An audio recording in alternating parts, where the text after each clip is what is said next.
So 15 లోపు BC reservation final question mark. So ఈ నెల 15 ఉందిగా, ఈ నెల 15 లోపు బీసీ రిజర్వేషన్ పెంపులా తగ్గులా లేక ఏమైందా అని చెప్పేసి అదంతా చూసి ఫైనల్గా డెసిషన్ తీసుకుంటారు అని చెప్పేసి కూడా ఒక క్వశ్చన్ మార్క్ వస్తుంది. ఎందుకంటే నెక్స్ట్ లోకల్ బాడీ ఎలక్షన్స్ ఉన్నాయి కాబట్టి లోకల్ బాడీ ఎన్నికల్లో కామారెడ్డి డిక్లరేషన్లో భాగంగా ఏదైతే చెప్పారో అప్పట్లో, సో ఎలాగైనా సరే బీసీలకు 42% రిజర్వేషన్ ఉంటూ అండ్ కులగణన జరిపి ఇంకా కావాలంటే పైన ఎక్కువ పెంచిస్తామని చెప్పేసి చెప్పారు. కానీ ఈడ వీళ్ళు చేసిన కులగణన సర్వేనేమో బీసీలు గతానికి ఇప్పుడు చూస్తే 10% డిఫరెంట్ కనిపిస్తుంది. అప్పట్లో 2014లో కేసీఆర్ చేసిన సకల కుటుంబ సర్వే ఏదైతే ఉందో, సో ఆ సర్వేతో అండ్ వీళ్ళు చేసిన కాంగ్రెస్ పార్టీ చేసిన కులగణన సర్వేతో ఈ రెండుతో పోల్చుకొని ఆల్మోస్ట్ 10% డిఫరెన్స్ ఉంది. అండ్ ఇటు ఓసీలనేమో అప్పట్లోనేమో జనాభా తక్కువ ఉంది, కానీ ఇప్పుడేమో 10 లక్షలకు పైన జనాభా ఏమో పెరిగింది ఓసీలకు. సో ఇట్లా కంప్లీట్గా ఇది నడుస్తూ ఉందన్నమాట. ఇది రాజకీయ వేడి కూడా నడుస్తుంది. అయితే 15 లోపు బీసీల రిజర్వేషన్లు ఫైనల్ అని చెప్పేసి కూడా వచ్చింది. స్థానిక ఎన్నికల్లో ఎంత శాతం ఇవ్వబోతామనే దానిపైన అధ్యయనం. సో స్థానిక సంస్థల ఎన్నికల్లో సో బీసీల రిజర్వేషన్ ఎంతవరకు పెంచుతామని చెప్పేసి దానిపైన కూడా అధ్యయనం చేయనున్నట్టంట. సో గ్రామీణ పట్టణ ప్రాంత స్థానిక సంస్థలకు వేరువేరుగా రిజర్వేషన్లు కసరత్తు చేస్తున్న డెడికేటెడ్ కమిషన్. ఇప్పటికే ప్రభుత్వం నుంచి సర్వే వివరాలు సేకరణ. సో వార్డుల వారీగా బీసీల లెక్కలు తీస్తున్న అధికారులు. సో ఇట్లా కంప్లీట్గా కూడా ఎంత ఇవ్వాలి, ఎవరికి ఇవ్వాలని, గ్రామ పట్టణ వారికి డిఫరెంట్ ఇవ్వాలి, కొన్ని కలిపి ఇవ్వాలని చెప్పేసి వీటన్నిటిని కూడా చూసి కూడా రిజర్వేషన్ పెంచే అవకాశం ఉన్నది కనిపిస్తుంది. అయితే వేరువేరుగా రిజర్వేషన్లు అంట. గ్రామీణ పట్టణ ప్రాంత స్థానిక సంస్థల్లో వేరువేరుగా రిజర్వేషన్లు ఖరారు చేయనున్నారు. ఇందుకు అనుగుణంగా డెడికేటెడ్ కమిషన్ కసరత్తు చేస్తున్నది.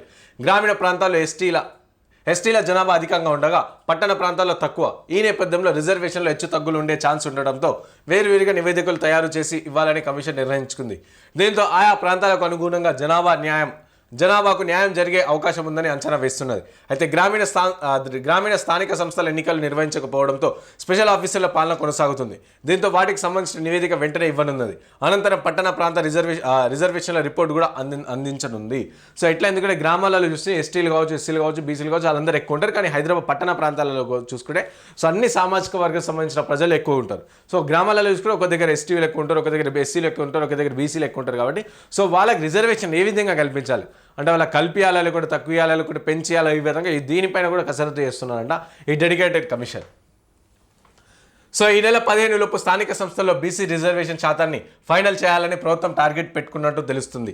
అందులో భాగంగా సమగ్ర కుటుంబ సర్వే ప్రాథమిక రిపోర్టును బీసీ డెడికేటెడ్ కమిషన్కి అందించినట్టు సమాచారం. సర్వేలో వెల్లడైన బీసీ జనాభా ప్రకారం లోకల్ బాడీ ఎన్నికల్లో ఆ సామాజిక వర్గానికి ఎంత శాతం రిజర్వేషన్లు ఇవ్వాలనే అంశంపై డెడికేటెడ్ కమిషన్ కసరత్తు చేస్తున్నట్టు తెలిసింది. అదే టైంలో వార్డుల వారీగా బీసీ జనాభా ఎంత మేరకు ఉందనే విషయాన్ని కూడా తెలుసుకునేందుకు పంచాయతీరాజ్ శాఖ సైతం కసరత్తు వేగం పెంచింది. సో యుద్ధ ప్రాతిపాదికన ఈ నెల 2న ప్లానింగ్ డిపార్ట్మెంట్ సమగ్ర కుటుంబ సర్వే కులగణన రిపోర్టును కేబినెట్ సబ్ కమిటీ అందజేసింది. ప్రభుత్వం వెంటనే ప్రాథమిక రిపోర్టును బీసీ డెడికేటెడ్ కమిషన్కు అందించింది. లోకల్ బాడీ ఎన్నికల్లో బీసీ వర్గానికి ఎంత శాతం రిజర్వేషన్ ఇవ్వాలో సిఫారసు చేయాలని కమిషన్ కోరినట్టు సమాచారం.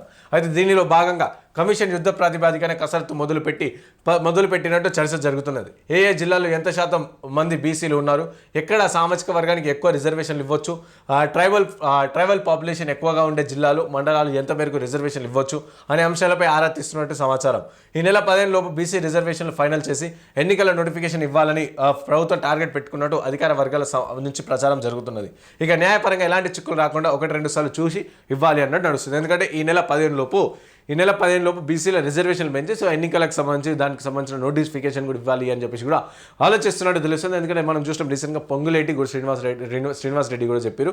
సో ఎన్నికలు కూడా త్వరలోనే రాబోతున్నాయి అని చెప్పేసి దానికి సంబంధించి కసరత్తు కూడా మనం జరుపుకోవాలని చెప్పేసి చెప్పారు కదా. సో ఇటు పొంగులేటి చెప్పారు అండ్ అలాగే దీనికి సంబంధించి. కానీ ఇటు ప్రధానంగా వచ్చిన చిక్కు ఏంటంటే ఇటు బీసీల రిజర్వేషన్ చాలా వరకు బీసీల జనాలు తక్కువ చేసి చూపించింది కమిషన్ అని చెప్పేసి కూడా చెప్తా ఉన్నారు. ఎందుకంటే ఈ సర్వేలో కూడా మనం చాలా వరకు చూసుకుంటే హైదరాబాద్లో 50% పైగా జరగలేదు అని చెప్పేసి కూడా చాలా మంది చెప్తారు. ప్రభుత్వం కూడా చాలా సందర్భాల్లో చెప్పింది.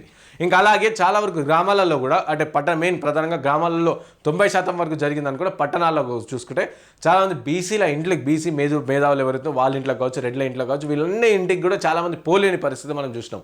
సో అలాంటప్పుడు ఏడ జెన్యున్గా అయింది, ఏడ కరెక్ట్ అయింది, ఏడో ప్రాపర్గా అయింది అని చెప్పేసి కూడా ఇటు బీసీ సామాజిక వర్గానికి సంబంధించిన వాళ్ళందరూ కూడా దీనిపైన ప్రశ్నలు తలెత్తుతున్న అవకాశం ఉంది. సో చూడాలి దీనిపైన ప్రభుత్వం ఏ విధంగా స్పందిస్తుంది. ఎందుకంటే ఇప్పుడు చాలా వరకు తప్పులు చేసి తప్పుల తడకగా ఉందని చెప్పి చెప్తా ఉన్నారు.